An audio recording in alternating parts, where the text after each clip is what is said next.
dito sa loob ng ating bansa, abroad, pumirma ka para ipahiwatig sa ICC at sa Korte Suprema ng unang hakbang dapat ay magtulungan tayo, pag-isipan nilang mabuti para humupa yung sitwasyon, ibalik dito sa ating bansa si former President Duterte. Dito litisin. Ano tayo, no, mga kababayan, eto yung ganito, yung mga, hindi siya sincere, hindi siya coming from the heart and coming from normal na tao pag sumagot. Okay? Kaya wag nyo na ikumpara sa akin yan, malayo yan. Nako, matindi-tindi ho ang mga bibitawan itong si Binibining Maharlika dito sa video na to. Para dito kay Claire Castro, makinig ka. Merong sagot itong si Claire Contreras sa mga patutsada mo dito kay VP Sara. Ika nga nung nabasa natin, Claire Castro versus Claire Contreras. Pero bago lahat ng yan, ha, kung bago lang ho kayo sa PH Update, isang like at isang subscribe. Masaya na ho tayo dyan sa mga gusto sumali sa ating community. Yung join button, nandyan lang ho sa baba. Dito rin ho sa video na to, pag-uusapan ho natin ang naging press con kahapon nitong si dating Senator Ringo Honasan at itong si Congressman Rodante Marcoleta. Wala ho tayong makitang buong video nitong press con nila na to. No? Kung meron ho kayong alam, i-comment nyo ho sa baba para magawan ho natin ng buong reaction video. Itong naging press con nila kahapon. Kumusta ho kayo lahat dyan mga kababayan? Welcome back sa PH Update. Kung bago lang ho kayo dito, isang like at isang subscribe, okay na ho tayo dyan ha. At sa mga gusto sumali sa ating community, yung join button nandyan lang ho sa baba. Eto na ho, muli ho tayo nagbabalik sa panibagong reaction video. Rekta na ho tayo dito kay Senator Ringo Honasan at dito kay Congressman Rodante Marcoleta. Ibalik dito sa ating bansa Nako! si former President Duterte. Dito litisin. Ayaw natin ng gulo at gusto natin pagkakaisa. Iba, kung ianggulo natin ito, sa napagis na namin, kasama na si Manong Dante Marcoleta. Ano ang pillars ng national security? Nako! Political unity. Okay lang yung pagdebate. Okay lang. Huwag lang magkapikunan at magkasakitan. Social cohesion. Nagkakaisa tayo na hindi ito pro or anti. No? Ito ay pro-Filipino. This is a pro-Filipino effort na hindi natin naririnig sa national conversation. Kung maalala mo, Glenn, higit na isang taon na nakakalipas, meron tayong mungkahi as a private citizen na bago sumama ang sitwasyon. Pwede ba yung ating Pangulo nakaupo, nasa pwesto, at yung mga buhay pang dating Pangulo, kasama na si President Duterte, si President GMA, si President Era, magkulong sa kwarto, walang media, walang mic, walang camera. Pag-usapan nila, no, kung ano ang gagawin para mabuo yung sambayanan. Kung medyo nakinig sila noon, wala sana itong sitwasyon natin. So tingin naman natin, meron namang punto itong si Senator Ringo Honasan. Posible. Pwede nilang mapag-usapan yung mga issue ngayon sa ating bansa, yung mga patutsadahan, yung mga tawagan ng bangag, tawagan ng kung ano-ano, di ba? Pwede pag-usapan yun eh. Pwede naman ho yung sinasabi na yan itong si Senator Ringo Honasan. Kaso ang problema lang, wala ho kasi sa katinuan itong si Marcos Jr. eh. Di ba? Ang ganda ng usapan, ang ganda ng plano ng unity team, continuity at kung ano-ano pa ang sinabi nila noong panahon ng kampanya. Pero wala ho silang tinupad ni isa doon sa mga sinabi nila. Huwag na yung 20 pesos na bigas, huwag na yung 6 million na pabahay. 1 milyon na pabahay kada taon. Hindi na ho yun. Yung continuity na lang. Yung mga ginawa ni Tatay Digong, ipagpatuloy na lang. Yung mga bago nilang proyekto, isang tabi na natin yan. Yun na lang ipinangako nila kasi yung gumagana na yung sistema. Kumbaga, mga kriminal takot na kahit papaano yung droga na nabawasan, korupsyon nabawasan. Itutuloy na lang ho yung naumpisa ni Tatay Digong. Hindi pa ho nagawa ni Marcos Jr. Paano pa ho kaya kung mag-uusap-usap itong mga to tapos meron silang napag-usapan ganito? Yun nga saksi na ang buong Pilipinas, hindi na ho yung mga presidente. Hindi na ho yung mungkahin nitong si Senator Greg na silang lahat mag-uusap-usap sa isang kwarto. Yun, sila lang nakakarinig sa mga sinasabi nila. Etong si Marcos Jr., buong sambayan ng Pilipino, lahat ng ating mga kababayan nasaksihan, narinig, nakita, yung kanilang mga ipinangako noong nagdaang eleksyon. No? Pero wala hong natupad ni isa doon sa mga sinabi nitong si Marcos Jr. Narinig ho natin yung mga sinabi niya. Sambayan ng Pilipino ang saksi. Paano pa kung ilang tao, 4 na tao lang nakakarinig sa kanya. Sa buong sambayan ng Pilipino nga, sa milyon-milyong Pilipino, hindi niya ho tinupad ang kanyang mga pinangako. Doon pa sa 4 na individual, nakaharap niya sa isang kwarto. Wala akong mangyayari dito kay Marcos Jr. Naniniwala ho tayo kahit ano pang pag-usapan, kahit ano pang sabihin nitong mama na to, wala ho tayong mapapaniwalaan. Lagpasan tayo rin sa sisihan. Yeah, Question correct. is, Nagpasan. ano gagawin natin? Okay, mabuti na itanong mo yan. Hindi na ito issue tungkol kay former President Duterte. Issue na ito ng bayan, ng sambayan ng Pilipinas. Kaya kami ngayon nandito. So, balik tayo dun sa katanungan mo. Kahit na anong pamaraan, basta pumirma ka, e-signature, dito sa loob ng ating bansa, abroad, pumirma ka para ipahiwatig sa ICC at sa Korte Suprema ng unang hakbang dapat ay magtulungan tayo, pag-isipan nilang mabuti para humupa yung sitwasyon, ibalik dito sa ating bansa si former President Duterte. Dito litisin. Napakaganda ho ng mungkahi na yun nitong si Senator Greg Honasan. Yun, pwede yun. Pero yung pag-uusap-usap, wala naman nung matinong sasabihin niya si Marcos Jr. At karamihan no, sa kanyang mga sasabihin, sa mga kausap niya, wala naman ho siyang tuto pa rin dahil nga sinungaling yung mama na yan. Dito tayo kay Aling Claire. Ito kay Binibining Maharlika. Claire din ho pangalan nito. Akala siguro ng administrasyon sila lang ang merong Claire. Meron din ho tayong Claire. Itong si Claire Contreras. Kung meron silang Claire Castro, meron ho tayong Claire Contreras. Ate Claire! Banatan mo na. Itong, itong bangag administration sa pamamagitan ng kanilang vlogger na itinalaga nila na ang tanga talaga, di ba? Abogagang walang alam. Okay? Puro lamang emosyon. Hindi ganyan ang laban sa buhay. Hindi puro emosyon or Correct. kasinungalingan. Dahil ang Presidential Communication Office, yan ay extension ng bangag na presidente na magsasabi kung ano ang mabuti at ginagawa ng kanilang pamunuang bangag. Pero nagre-reflect nga na talagang bangag sila the way sila magsasagot-sagot. 'Di ba? Katulad nitong si Castro. Nung tinanong siya ng mga media na anong masasabi mo patungkol sa sinabi ni Vice President Sara Duterte na road to perdition na nga ang Pilipinas. Ang sabi naman ng dugyot vlogger, tawagan na natin siya ng dugyot vlogger, okay? So niya, baka hindi siya nanonood. Hindi daw nanonood si Vice President Sara ng press briefing nila, kaya daw hindi alam ni Inday Sara yung kanilang ginagawa na magaganda sa Pilipinas. At ang sinasabi nito nung dugyot vlogger, turn to undersecretary, okay, na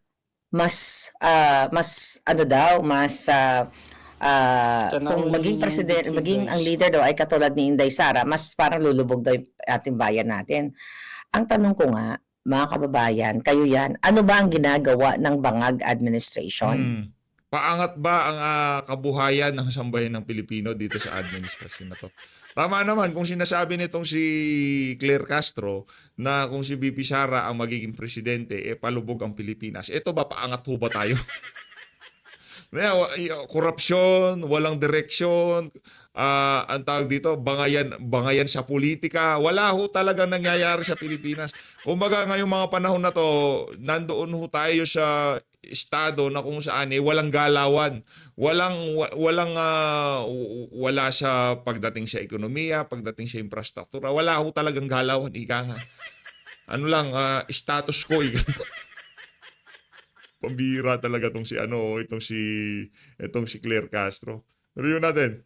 Nasabi ni dugyot vlogger, yung Malacanang, dugyot na abogagang vlogger, na parang alam mo tumutula lagi, na parang keso din, tumutula-tula, na ano tayo, no, mga kababayan, eto yung ganito, yung mga, hindi siya sincere, hindi siya coming from the heart, and coming from normal na tao pag sumagot.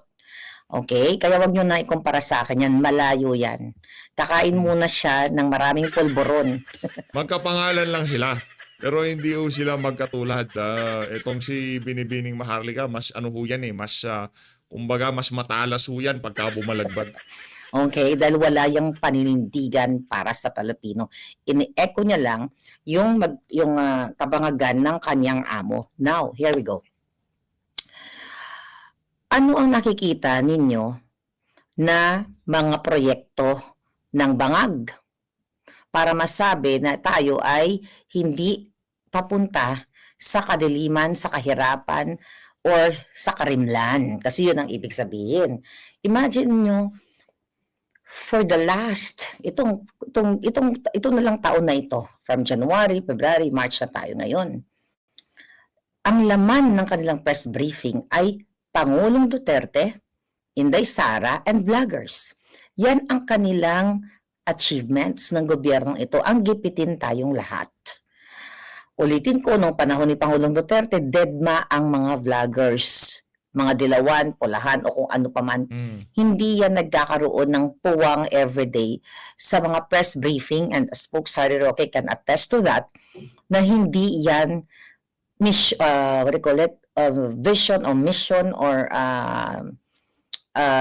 intention or goal ng gobyerno ni Pangulong Duterte na pagpapapatulan itong mga vloggers. Alright? Kasi ang inatupag ng Pangulong Duterte kung paano niya paano magkaroon ng peaceful living ang mga Pilipino. Through that war on D. Kung paano gustong tuliin ni PRRD ang mga tax evader katulad ni Lucio Tan, Mylong, Dunkin Donuts, kung ano pa, para ibalik ang pera sa mamamayang Pilipino. Tuloy natin. Yan ang pinagkabalahan ni Duterte. Kung paano bigyan ng karangyaan na buhay o magandang kalinga ang ating mga men and women in uniform na yung karamihan ay ayaw pa mag-speak up para marinig ang kanilang boses. Ngayon, mga kababayan, okay? Ano ang gagawin? Ano ang mga ginagawa nitong itong Malacanang? Apektado sila. Apektado dahil ang sinasabi ng bangag na administrasyon na inuuna daw ni Inday ang mag-travel dito sa Netherlands. Ang tanong ko sa mga bangag na ito, pumunta ba si Inday dito, si VP Sara, para mag-travel siya, like, business trip or luxury trip? Parang tanga sila no? Parang tanga. Tinanggalan ng budget, ay tinapyasan ng budget ang OVP.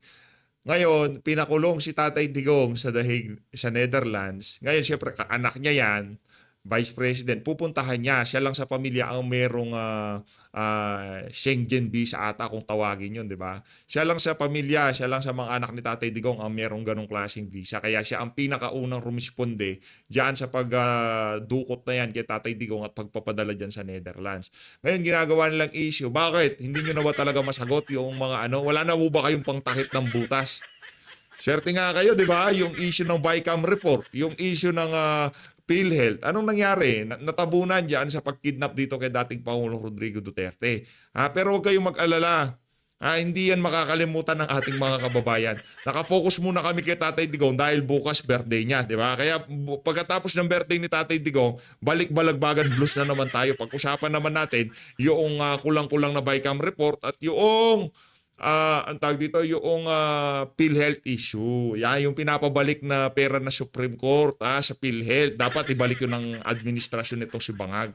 Nakalimutan mo ba, Dugyot, vlogger ng Malacanang turned undersecretary ng amo mo na nag-umikot-ikot sa buong mundo at bit-bit pa ang mga polboronic niyang mga kajamming na sinabi na nakakuha siya ng mga pledges from all over the world kung saan man siya pumunta. Na hanggang ngayon, hindi pa na ipapaliwanag, okay? Hindi pa na ipapaliwanag kung nasaan na yung mga, kung magkano ang nagastos doon sa pag-ikot-ikot ni Bangag sa iba't ibang banig ng mundo, doon sa mga pledges na sinasabi na nawala namang pledges dahil wala pong gustong magtiwala kung meron man kakarampot na ibang lahi na mag-invest sa Pilipinas dahil nagbalikan na ang extortion.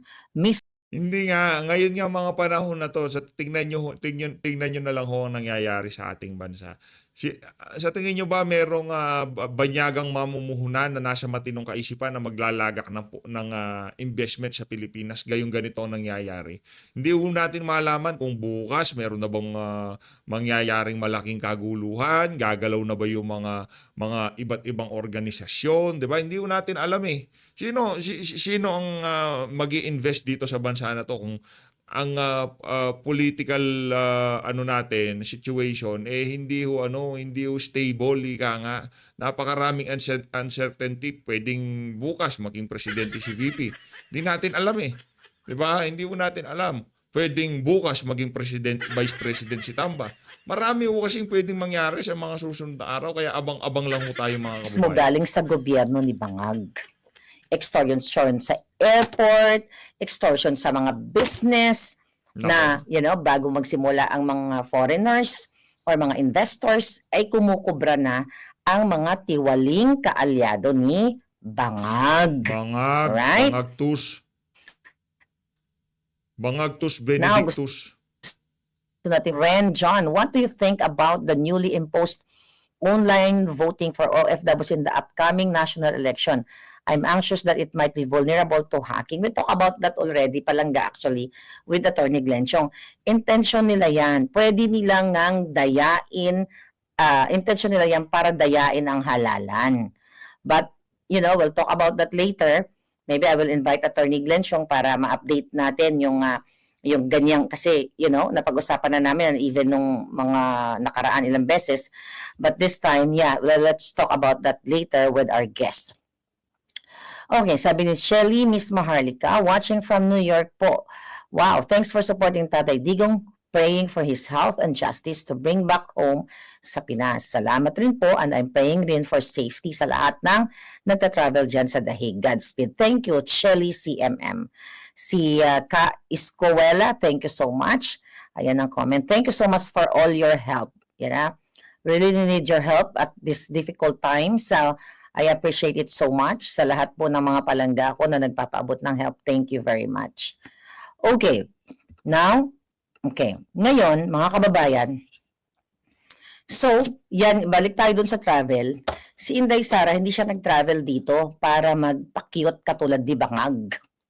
Nag-travel siya dito para hindi lang protektahan ang Pangulo Duterte, na tatay niya, kundi protektahan ang karapatan ng mamamayang Pilipino dahil sa pagkidnap ni Bangag kay Pangulong Duterte. Ipinagkaanulo ang Pangulong Duterte gamit ang iligal na pang-aabuso sa kapangyarihan ng batas o kapangyarihan niya para mag-ready ng private plane para isakay o ikidnap ang Pangulong Duterte, pakipag-alyansa niya kay Torres sa mga tiwali. Hindi lang ito usapin patungkol kay Pangulong Duterte, ito ay pagpapakita, kaya nandito si Inday Sara, to protect all of us, na dapat hindi na ito maulit ang pangkikidnap sa kahit kanino mang Pilipino.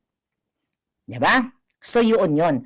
Ngayon, itong mga bangag dyan sa Malacanang, apektado na talaga ang mga walang hiya dahil ang ating mga OFW, by the way, gawin natin itong zero remittance fee sa darating na March 28 sa birthday. Simulan natin sa birthday ng Pangulo hanggang April 4. Kung pwede nga lang, di ba, isang buwan.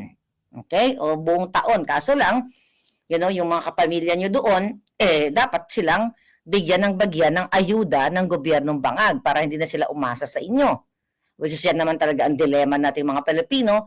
Kaya tayo nagpapadala ng pera sa Pilipinas dahil ang ibang mga kamag-anak natin walang ganong opportunity na makapaghanap buhay dahil nga instead na yung pera ng gobyerno ay ilaan para sa mga development projects or mga livelihood programs, ay hindi nila nilalaan, kundi ninanakaw nila at kumukuha sila ng kaperangkot na pang-ayuda para bilhin ang boto ninyo. Okay? So, back to zero remittance, gusto ko lang magbigay ng reaction dito, okay, sa mga bangag. Nakakatawa talaga sila. Unahin natin si Enrile. Naku, hindi pa ba kukunin ng lupa yan? Ang haba ng ng ini-enjoy niyang buhay at the expense of Filipino people. Ngayon, I believe ito, ang sabi ng Julol na ito. Ayan. Ang sabi ng Julol, tungkol sa, ang sabi niya, yan really patungkol sa zero remittance. Ayan na ho, Karapatan po ito ng matindi ka na. OFW at mga katulad ko na nagbibigay ng tulong. Alam niyo naman yan, random people ay nagbibigay tayo pa konti-konti.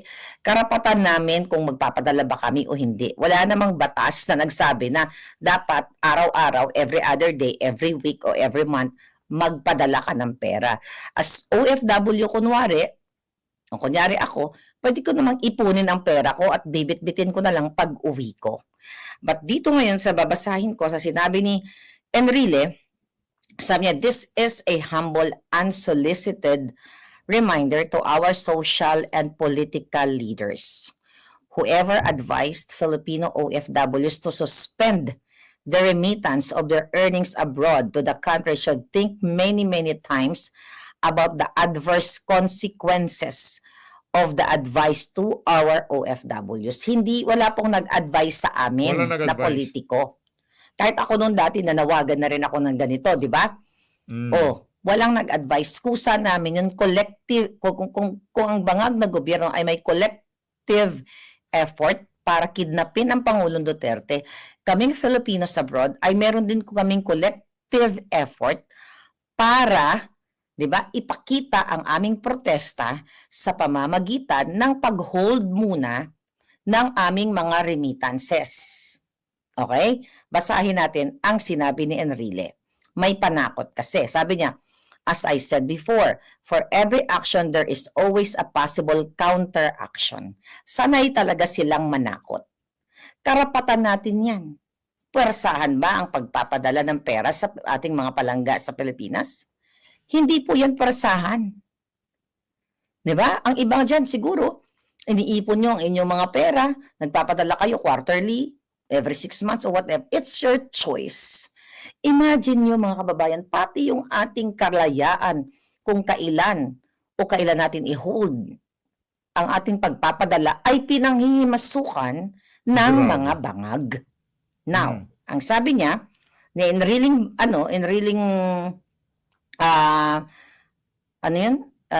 hindi pa nakukuha ng lupa. Alright, sabi niya, okay. Sabi ng Julol, nasa na yun? Okay, sabi niya, as I said before, for every action, there is always a possible counteraction. If such advice is followed by some OFWs, what will happen should Congress, for instance, retaliates and cancel or also suspend the tax privileges of the OFWs that follow the advice? Nakita ninyo? But the targeting OFW, maliwanag pa sa sikat ng araw na tinatakot na po ang mga Pati OFW, tinatakot na ngayon. kapag Correct. sumunod sa panawagan na huwag munang magpadala from March 28 to April 4 ay gagawa ng hakbang ang Kongreso para para bawiin yung mga tax o isuspendihin ang mga tax privileges ng OFW na susunod daw sa advice. Anyway, hindi porket ang isang OFW na hindi nagpadala noong March 28, 29, 30, 1, 2, 3, 4, ang ibig sabihin niya ay sumunod sila sa ating panawagan. Yung iba nga, hindi naman tayo kilala. Diba? Kung lahat, imagine niyo, tatargetin nila lahat ng listahan ng mga OFW sa POAA, kung saan man yung kanilang, yung mga listang OFW na hindi nagpadala from March 28 to April 4, ay magre-retaliate sila gamit ang kapangyarihan ng Kongreso para bawiin yung bawiin yung mga, o bawiin o isuspendihin ang mga pribilehiyo ng OFW retaliation or ganti nila dahil tayo ay nagpuprotesta na wag muna magpadala para ipakita sa gobyerno ni Bangag na marami talagang marami talagang sumusuporta sa panawagang ito to what? To show support na hindi tama ang ginagawa ng bangag na administrasyon sa pangidnap kay Pangulong Duterte para ialay ang ulo ni PRRD sa banyaga. Ito yung ating panawagan. Hindi para tumbahin ang ekonomiya ng Pilipinas dahil ang tumutumba sa ekonomiya ng Pilipinas ay ang mismong bangag dahil sa pagnanakaw nila, sa involvement nila sa smuggling, involvement nila sa kidnapping, at involvement nila sa lahat ng anomalya o pagnanakaw nila. So there's no way na ang OFW, MIU, na ang dahilan para i-destabilisa or itumba ang ekonomiya ng Pilipinas. Wala kaming kakayahan nun. Ang may kakayahan at patuloy na ginagawa ang buwaka ng inang Marcos Jr., si Lisa Tanas, silang dalawang partner sa kidnapping kay Pangulong Duterte at kay Sheena, kay Distressed Mother, sa pakikipagsabuatan ni Teddy Boy Locsin Jr., ng kanyang asawang si Marie Louie Barcelon, ang DFA, ang ISAF, at kung sino-sino pa. Ganito po sila mag-retaliate sa inyo o gumanti, mga OFW kung minamahal. Kasi yung mga Filipino na naka-base na talaga dito sa London, na they are citizen na dito sa mga lugar kung nasaan man sila, ay hindi yan maapektuhan. Pero ang target kayo, OFW, ganito gagantihan kayo at tatanggalin yung mga pribilehiyo na ibinigay ng gobyerno at more on panahon ni Pangulong Duterte ang talagang binigyan kayo ng matamang trato. Now, balikan natin yung sinabi ng Julul, okay? Alright. Ang sabi pa niya, kapag daw, kung sino man daw ang sumunod sa panawagan na ito, ay pwede nga tayong balikan o, mag-retaliate itong kongreso na ito, mga kongreso. Sabi pa niya, really, the OFWs are income tax free on their earnings abroad. Is it true? Income tax free ba talaga kayo dyan? They do not pay travel taxes. Hindi ba talaga kayo nagbabayad ng travel taxes? Pero alam ko nung Pangulong Duterte, talagang tinanggal yan. Hindi pa ba, sa panahon ni Bangag, sinisingil pa ba kayo o talagang free kayo? Gusto ko lang makita yung mga comment ninyo dyan. Sabi pa niya, in addition, they have to have passports to be able to work as OFWs. So, panakot ito, kakansilin nyo lahat ng passport ng OFW na hindi magpapadala sa March 28 up to April 4? Sabi pa niya, Congress granted these privileges to them by laws enacted by it. I earnestly suggest to our OFWs to study carefully that advice to them before they get burned by it. Anong sabi nito? May travel tax po ako. O, tignan mo. So, fake news to. Nagbabayad kayo ng travel tax.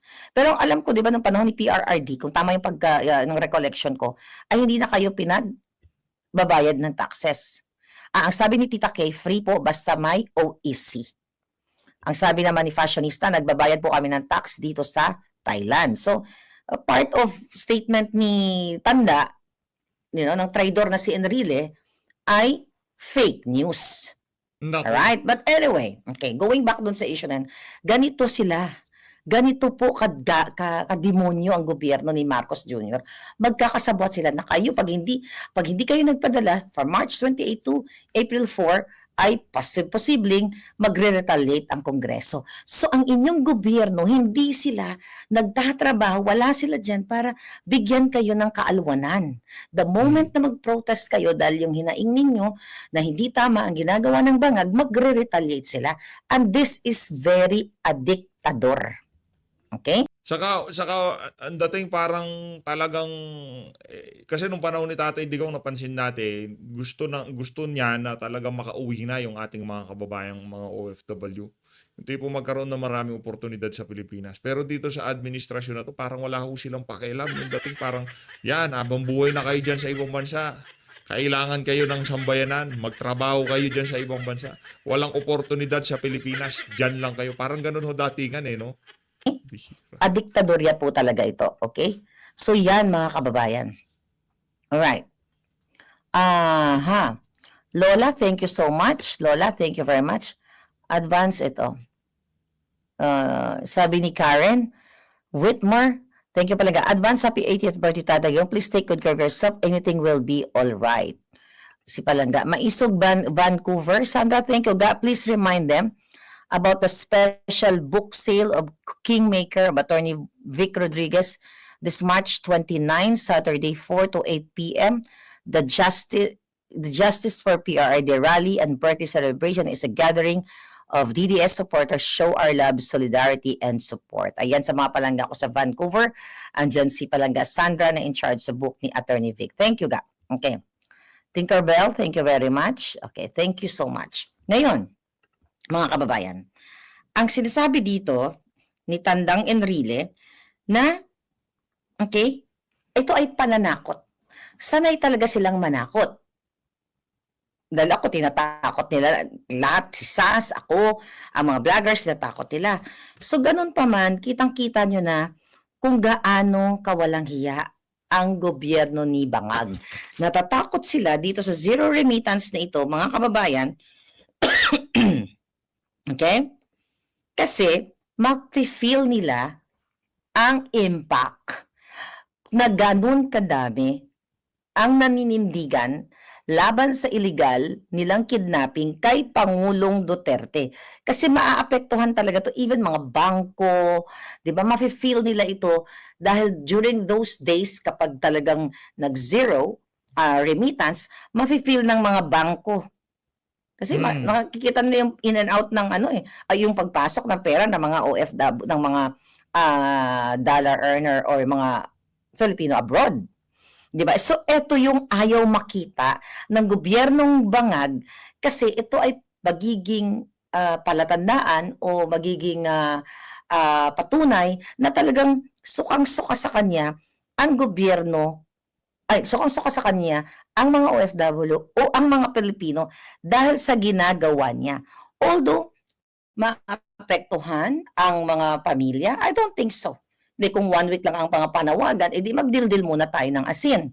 Kasi ako dito sa Netherlands, nagdidildil din ako ng not really asin, pero, kumbaga matuto muna tayong mamaluktot. Kumbaga equivalent ito sa ibang nagpa-fast, diba? Nagpa-fasting sila. Okay? Nagpa-fasting sila, diba? To show their protest. Diba? Na hindi sila sang-ayon. Okay? No offense dito sa mga sinasabi kong tanda, si Enrile lang exempted lang siya kasi inuugat na yan. Diba? Tinutubuan na ng ugat, ayaw pang gumawa ng tama para sa taong bayan. Kumbaga, magugurgur. Kay Enrile ho, nakakalungkot mong isipin, itong matanda na to, tatanda naman hula tayo. Kaya mga bata, pwedeng tawaging bata, matanda, di pwedeng tawaging matanda. Na yung matanda na yan, isa ho siyang failure. Ika nga, yung pagiging public servant niya, napakalaking joke. No, napakalaking joke talaga. Nangyari na't lahat-lahat, ang dami na niyang nasaksiyan sa kasaysayan, pero hindi pa rin ho siya natuto. Sa bagay, wala naman ho talagang pakialam niya sa Enrile. Ang gusto lang naman ho ng mama na yan, yung kung anong komportable sa kanya. Diba? Nung kay Tatay Digong, hindi siya nag-oposisyon dahil malakas sa tao itong si Tatay Digong.